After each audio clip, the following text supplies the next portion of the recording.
DJ TV.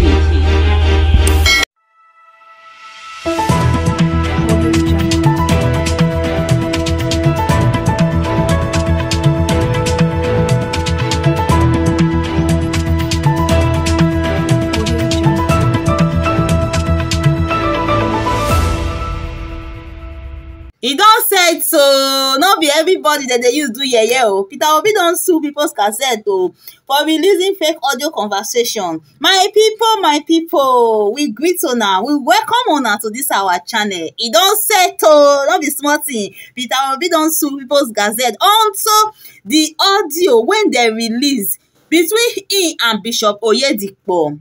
If una recall, few days ago, one audio conversation between Peter Obi and Bishop Oyedipo bin dey circulate for internet where we hear say Peter Obi dey talk concerning election on how to get vote from southwest and other things wey dem say im talk for inside the audio. The People's Gazette na dem be the first people wey dem say release this audio conversation for Twitter. So as e be like this na, Peter Obi don sue dem he don drag dem enter court like this.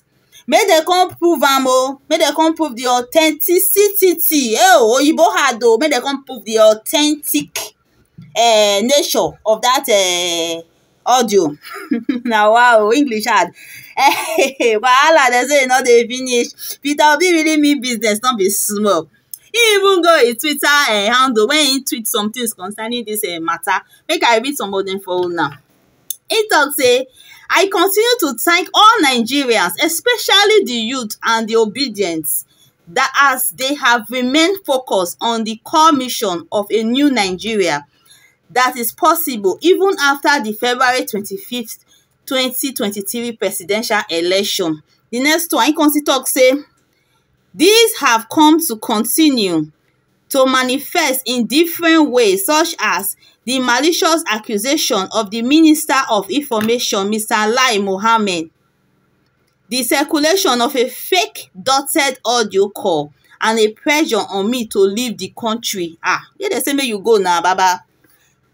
The next one consider say, let me reiterate that the audio call being circulated is fake. It's fake. And at no time throughout the campaign and now did I ever say, think, or even imply that 2023 election is or was a religious war. So you see, post another one when he talk say, the attempt to manipulate Nigerians is very sad and wicked. Our legal team has been instructed to take appropriate legal action against People's Gazette and others. So my people, now wetin he tweet concerning this matter be this. Now wow, Peter Obi really ready. People's Gazette they don't enter one chance like this, not be small. Anyway, my people, make una drop una comment on how una reason this so to be. And make una not forget to like and share this our video. Obedience family, make una share this video. Make una share and una do well. Thank you and see you all in our next video. Bye.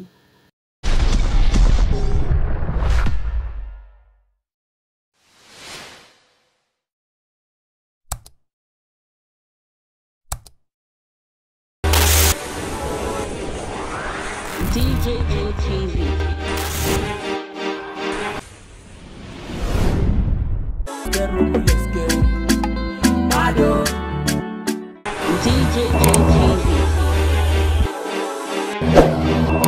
DJ TV.